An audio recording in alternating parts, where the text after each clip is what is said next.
Bom dia, boa tarde, boa noite. Meu nome é Daniele Vidal, eu sou psicóloga, neuropsicanalista, especialista em gestão emocional para o mundo dos negócios e mentora de mulheres. Hoje a gente vai falar o máximo que a gente puder aqui sobre empreendedorismo e como o campo emocional influencia nisso. A primeira coisa que a gente vai falar aqui é a diferença entre uma empreendedora e uma empresária. Uma empreendedora é aquela que põe a mão na massa, é aquela que faz, é aquela que ainda não chegou no momento de criar estrutura no negócio, é aquela que se vira nos 30, aquela que muitas vezes faz todas as áreas dentro da empresa. Uma empresária é aquela que já entendeu que ela precisa estar na estratégia do negócio e que alguém pode fazer a parte da execução do negócio. Quando a gente está empreendendo, a empresa depende 100% da gente. O negócio existe porque o negócio é o empreendedor, é a empreendedora.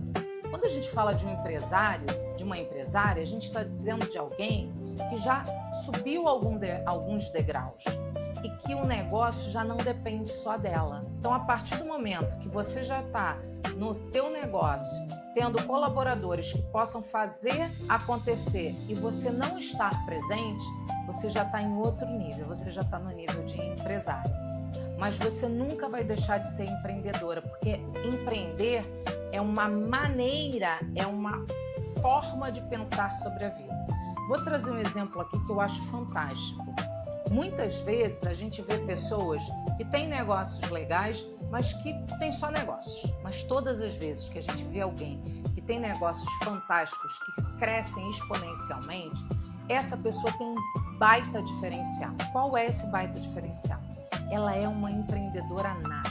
Quando eu falo uma empreendedora nata, quer dizer que ela empreende na vida, não é só no mundo dos negócios. Ela é uma pessoa que ela tem coragem para fazer os desejos dela se tornarem realidade e que usa o medo como ferramenta para precaução de erros. Uma pessoa que empreende e que é uma empreendedora de sucesso, ela empreende em todas as áreas da vida dela. Ela é ousada em todas as áreas da vida dela. Isso é muito importante eu trazer aqui. Falar de empreender é também falar de instabilidade.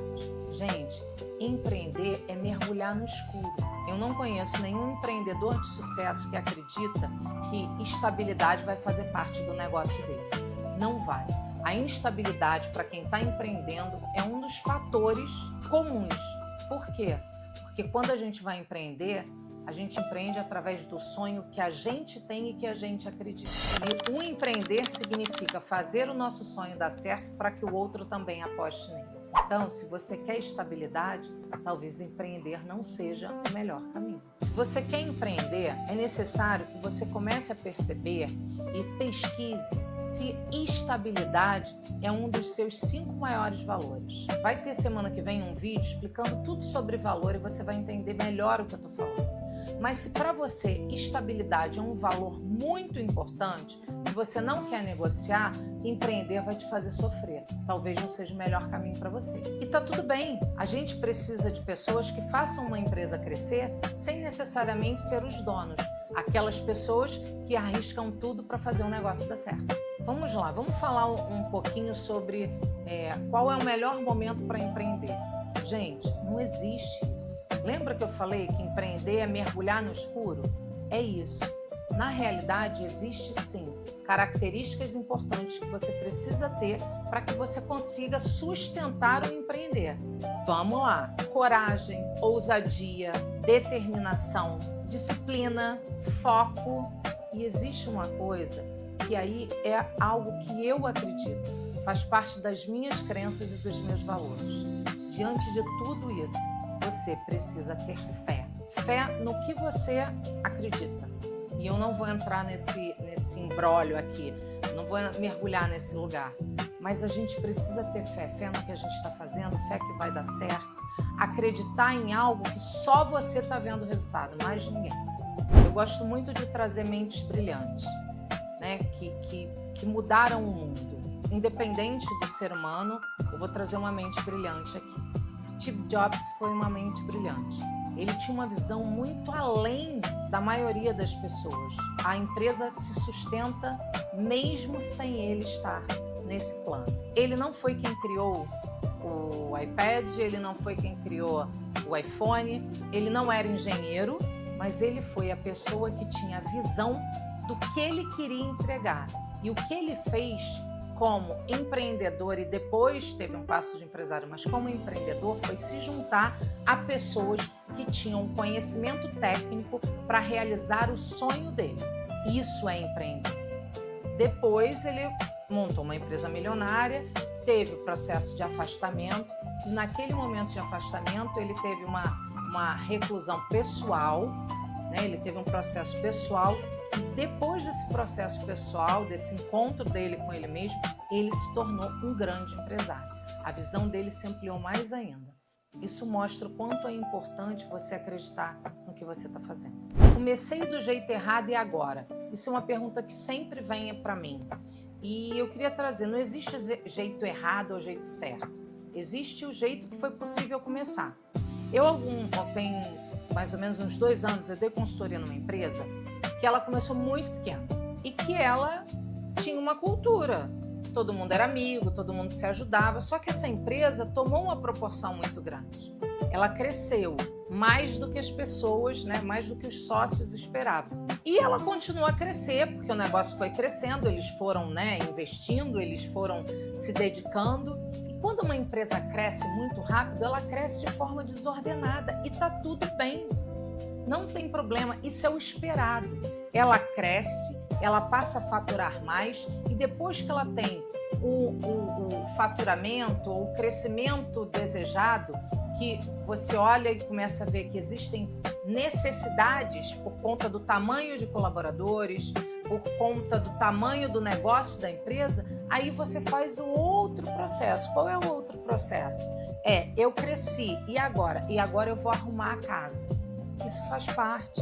E aí você vai arrumar a casa, você vai criar os processos necessários para que essa casa esteja sempre arrumada, mas principalmente você vai rever os valores, a missão, a visão dessa empresa para o novo tamanho que ela tem e para o segmento que ela está atuando. Não existe jeito certo ou errado de começar.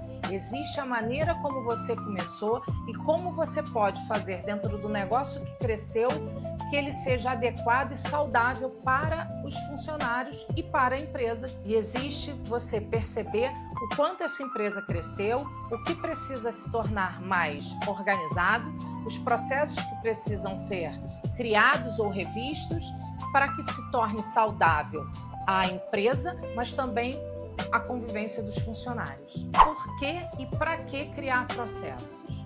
Gente, processos é uma maneira que a gente tem para ter uma organização e para poder cobrar. Tudo aquilo que eu não posso medir, eu não posso cobrar. Se eu falo para o meu colaborador que eu preciso daquele orçamento em 3 dias, tá? Se ele não sabe como fazer aquele orçamento, ele vai dizer para mim assim, 3 dias não dá. Você vai perguntar por quê? Ele vai te trazer inúmeras possibilidades e você vai ter que concordar, porque você não sabe como funciona. Se você sabe como funciona, você pode gerir o tempo que a sua empresa precisa para a execução daquele processo, né, para a execução daquele trabalho e também o tempo que o teu colaborador precisa para apresentar aquilo. Isso diminui os riscos da tua empresa de perder faturamento, isso diminui os riscos da tua empresa com relação a perder alguma concorrência, algum contrato. Então, assim, criar processos significa entender o tempo que é necessário e a maneira que pode ser executada um determinado objetivo. Minha empresa cresceu. Quando é que eu vou saber se eu me tornei empresário ou se eu continuo sendo empreendedora? Se você não pode tirar férias porque a sua empresa para, você não é uma empresária, você é uma empreendedora. Agora, se você pode organizar a sua empresa para que você esteja fora e ela continue faturando, nesse momento você já virou uma empresária. Se a sua empresa tem processos, esses processos funcionam e você tem como cobrá-los de forma clara, de forma objetiva, se você tem um grupo de liderança onde vocês juntos criam estratégias para que a empresa funcione e você possa se dedicar não à parte operacional, mas a esse lugar, você já se tornou uma empresária, você já deixou de ser empreendedora. Só que deixar de ser empreendedora nesse negócio, a mente empreendedora, ela vai ser para sempre. Tem um pensamento que eu acredito ser importante para quem é empresário, é como criar dinheiro novo e aumentar os braços da sua empresa. Agora, se você não tem a veia do empreendedor, ousar vai ser mais difícil. Agora que eu cresci, eu sou uma empresária, que eu tenho várias vidas, né, dentro dessa empresa, que eu tenho vários colaboradores, como é que eu faço para gerir isso tudo? Primeiro de tudo, você precisa de uma equipe que te ajude a gerir. Você sozinha não vai conseguir fazer. Você não vai conseguir ser o RH, o marketing, a liderança estratégica, finanças, contabilidade, não dá. Você precisa ter um grupo de líderes que executem as funções e as áreas dessa empresa.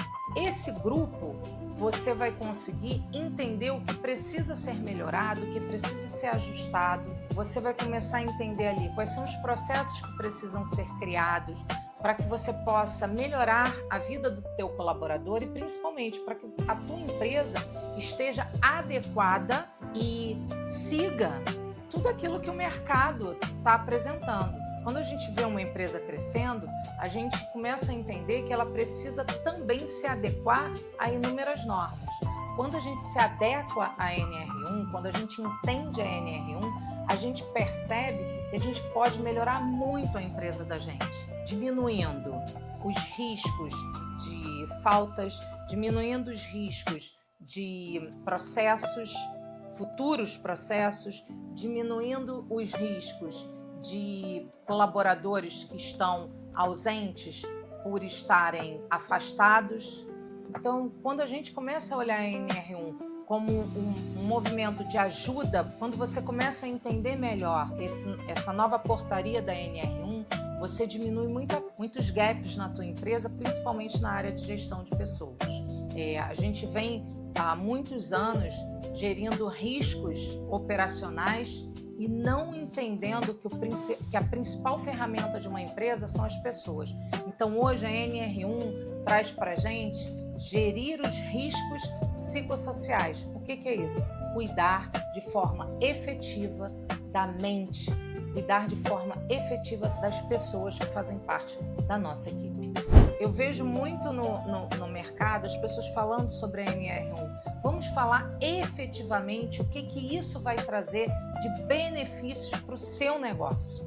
Implementar a NR1 hoje é obrigatório com sanção de multa. Então a gente está falando de algo que tem que ser feito, mas fazer isso de forma efetiva vai poder ajudar o teu negócio a crescer, vai fazer com que o teu negócio tenha menos turnover, vai fazer com que o teu negócio tenha menos faltas, vai fazer com que o teu negócio olhe para a principal ferramenta dele, que são as pessoas, e que as pessoas estejam mais satisfeitas. Se inscreve no canal, deixa seus comentários, deixa seu like, me segue nas outras redes sociais e a gente se vê semana que vem.